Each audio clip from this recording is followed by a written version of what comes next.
Halo, selamat pagi anak-anak MIS. Kita kembali hari ini pada pembelajaran kedua, yaitu mata pelajaran PKN Pendidikan Kewarganegaraan.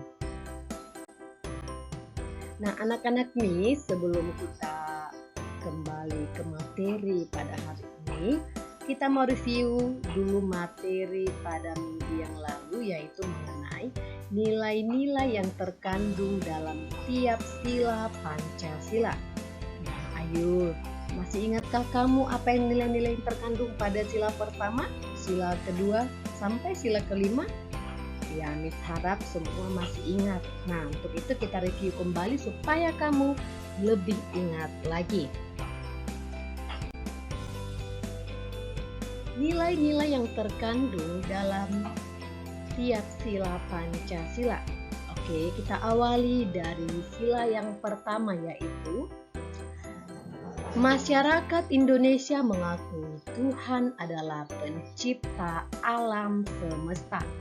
Kemudian yang kedua, mengakui adanya persamaan derajat antara sesama manusia sehingga setiap warga negara memiliki hak dan kewajiban yang sama. Lalu yang ketiga, diwujudkan dengan rasa cinta terhadap tanah air dan rela berkorban bagi bangsa dan negara. Lalu yang keempat, sila yang keempat, sebagai pedoman dalam upaya penyelesaian masalah yang terjadi di masyarakat. Sila yang kelima, mengharapkan agar masyarakat Indonesia tidak melakukan perbuatan yang dapat merugikan kepentingan umum. Nah, pasti kamu sudah semakin ingat ya nak, apa saja itu nilai-nilai yang terkandung dalam tiap sila Pancasila.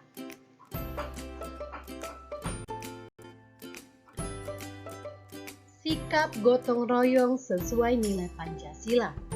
Nah, kerjasama adalah suatu bentuk budaya bangsa Indonesia yang sering disebut dengan gotong royong. Ayo, siapa di sini pernah ikut gotong royong? Iya, apa contoh gotong royong itu nak? Iya, membersihkan kelas bersama-sama. Ada yang menyapu, mengepel, ada yang mengangkat kursi, lalu ada yang membersihkan meja, ada yang melap gambar di kelas dan lain sebagainya. Sikap seperti ini adalah sikap yang diamalkan dari sila keempat Pancasila.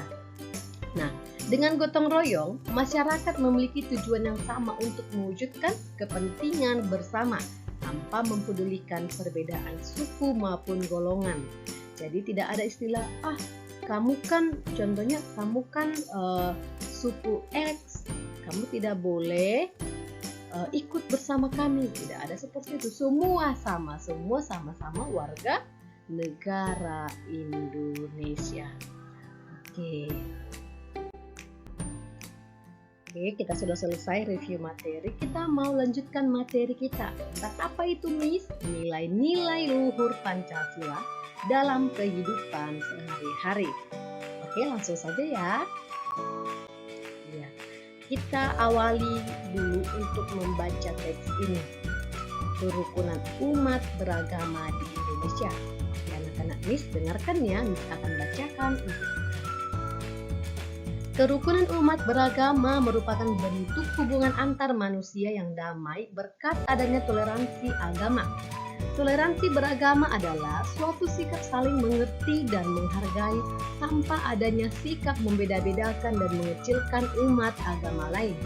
Kerukunan umat beragama sangat penting bagi bangsa Indonesia untuk mencapai kesejahteraan hidup. Seperti yang telah kita ketahui bahwa Indonesia memiliki keragaman yang begitu banyak. Salah satunya adalah agama. Meskipun mayoritas penduduk Indonesia memeluk agama Islam, namun ada beberapa agama lain yang juga dianut, yaitu Buddha, Hindu, Kristen, Katolik, dan Konghucu, dan masih ada lagi. Setiap agama tentunya memiliki aturan masing-masing dalam menjalankan ajaran agamanya. Namun, perbedaan ini bukanlah alasan menjadi pemecah belah, namun justru menjadi pemersatu dan memperkaya nilai-nilai dalam masyarakat. Sebagai satu saudara dalam tanah air yang sama, kita harus menjaga kerukunan umat beragama agar bangsa dan negara kita tetap menjadi satu kesatuan yang utuh. Tri Kerukunan Umat Beragama merupakan program yang dicanangkan pemerintah untuk menciptakan kehidupan beragama damai dan rukun. Program ini menghendaki adanya kerukunan antar umat beragama dalam satu agama atau yang disebut dengan intern umat beragama. Kerukunan antara umat beragama yang satu dengan agama lain dan kerukunan antara umat beragama dengan pemerintah. Hal ini perlu dilakukan untuk mencegah munculnya konflik dalam kehidupan beragama. Tri Kerukunan Umat Beragama bertujuan agar masyarakat Indonesia bisa hidup dalam kebersamaan, meskipun banyak perbedaan. Program ini harus diwujudkan agar tidak terjadi pengekangan dan pengurangan hak-hak dalam menjalankan pelajaran agama, seperti dalam pendirian rumah ibadah, pelaksanaan ibadah, dan hari besar keagamaan, serta penyiaran agama. Tri Kerukunan Umat Beragama dimulai dengan kerukunan antar umat beragama dalam satu agama atau umat agama. Perbedaan pandangan dalam satu agama dapat memicu terjadinya konflik dalam agama itu sendiri. Oleh karena itu, perbedaan pandangan ini haruslah diupayakan agar tidak saling merasa bahwa pandangannya adalah yang paling benar. Tri Kerukunan Umat Beragama selanjutnya adalah kerukunan antar umat beragama yang memiliki pengertian kehidupan yang rukun antar masyarakat meskipun berbeda agama dan keyakinan. Dalam hal ini tidak terjadi sikap saling curiga-mencurigai serta selalu menghormati agama masing-masing. Selain itu juga tidak saling memaksakan agama kepada orang lain. Adapun Tri Kerukunan Umat Beragama yang terakhir adalah kerukunan antar umat beragama dengan pemerintah, mengandung pengertian bahwa tiap-tiap umat beragama dapat bekerja sama dan bermitra secara baik dengan pemerintah dalam menjaga kehidupan bermasyarakat, berbangsa, dan bernegara. Dalam hal ini, para tokoh agama dan pemerintah sangat diperlukan perannya dalam mencari solusi yang baik tanpa merugikan pihak manapun.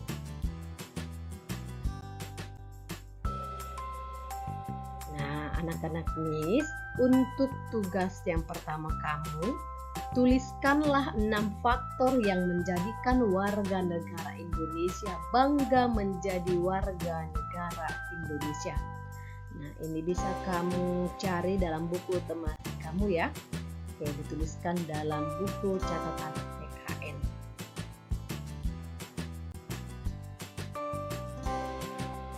Nilai-nilai luhur Pancasila dalam kehidupan sehari-hari. Negara Indonesia adalah negara yang besar. Hal tersebut tercermin dari kondisi geografis Indonesia dan keragaman masyarakat di dalamnya. Keragaman tersebut antara lain suku, budaya, dan agama. Keragaman tidak membuat Indonesia menjadi bangsa yang terpecah belah, tetapi tetap bersatu dengan berdasarkan nilai-nilai luhur Pancasila. Nilai-nilai luhur tiap sila dalam Pancasila tercermin dalam kehidupan berbangsa dan bertanah air masyarakat Indonesia. Sikap kepedulian yang sesuai dengan nilai-nilai Pancasila. Pancasila merupakan pedoman hidup masyarakat Indonesia. Apa artinya pedoman hidup? Ya, berdasarkan Pancasila lah sikap kita yang seharusnya, ya kan? Tadi sudah disampaikan bagaimana pengamalan tiap-tiap nilai-nilai dari Pancasila. Nah, dengan berpegang teguh pada nilai-nilai Pancasila, maka akan terwujud masyarakat Indonesia yang damai dan sejahtera. Coba kita lihat nilai-nilai luhur Pancasila, setiap silanya. Kita awali dengan sila pertama, yaitu hubungan masyarakat Indonesia dengan Tuhan Yang Maha Esa. Sila kedua, hubungan antar manusia merupakan hubungan yang sama derajatnya. Sila yang ketiga, nilai kebangsaan dalam masyarakat Indonesia yang bersatu. Sila yang keempat, musyawarah untuk mencapai mufakat dalam menyelesaikan masalah yang ada. Nah, kemudian sila yang kelima, setiap warga negara perlu berupaya mewujudkan keadilan sosial bagi seluruh masyarakat Indonesia. Nah, coba perhatikan nak tabel ini. Berikut beberapa contoh perilaku yang tidak mencerminkan nilai-nilai Pancasila, tapi perilaku yang harus kita hindari, tidak boleh kita lakukan. Contoh di lingkungan sekolah, memilih teman hanya yang kaya saja, itu tidak boleh. Tidak mau meminjamkan peralatan sekolah kepada teman, ini namanya sikap apa? Egois, tidak boleh ya nak. Lalu mencontek, ini biasanya penyakit siswa. Kalau ujian, mencontek punya temannya, melihat punya temannya, itu tidak boleh. Ujian harus dikerjakan mandiri. Jadi itu tidak mengindahkan nilai-nilai luhur Pancasila ya nak. Kalau mencontek, berkelahi, ini nih yang paling sering. Kalau sudah istirahat ya, kadang main ke sana ke sini, kadang jadi berantem, berkelahi dengan temannya. Ya ini tidak boleh ya nak. Oke, tidak mau mengikuti upacara bendera. Ini tidak pernah dilihat ya di sekolah kita. Semua anak-anak ini sangat semangat mengikuti upacara bendera setiap Seninnya pada saat kita tatap muka dulu ya. Mengejek teman, ini nih tidak boleh ya nak. Kalau kamu suka mengejek teman selama ini, tidak boleh. Kalau kamu pernah diejek sama teman kamu, sampaikan perilakumu seperti itu tidak mengindahkan nilai-nilai luhur Pancasila. Seperti itu ya. Oke, lingkungan rumah, tidak melaksanakan ibadah sesuai dengan agamanya. Tidak mau berbagi makanan dengan anggota keluarga yang lain. Bermalas-malasan, membantah orang tua, tidak bisa ya nak. Tidak bisa melawan orang tua, itu tidak mengindahkan nilai-nilai luhur Pancasila. Oke, kemudian memaksakan kehendak kepada anggota keluarga. Berbohong, itu tidak baik ya nak. Oke, kemudian di lingkungan masyarakat, tidak mau menjenguk tetangganya yang sakit. Melarang orang lain melakukan peribadahan sesuai dengan agamanya. Meminum keras dan berjudi. Tidak mau mengikuti kerja bakti, ronda dan rapat lingkungan. Suka pamer kekayaan, mencuri, menganiaya teman, melakukan kekerasan. Nah, ini sudah disampaikan perilaku yang tidak mencerminkan nilai-nilai Pancasila.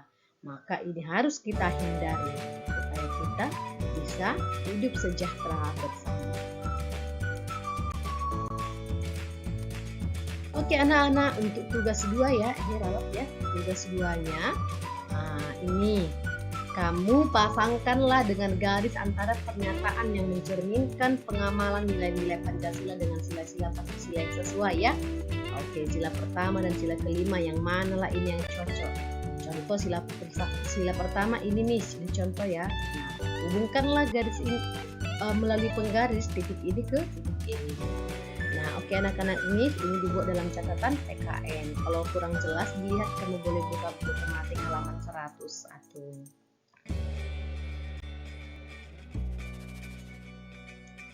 Oke anak-anak nih semua, demikianlah pembelajaran PKN kita pada hari ini.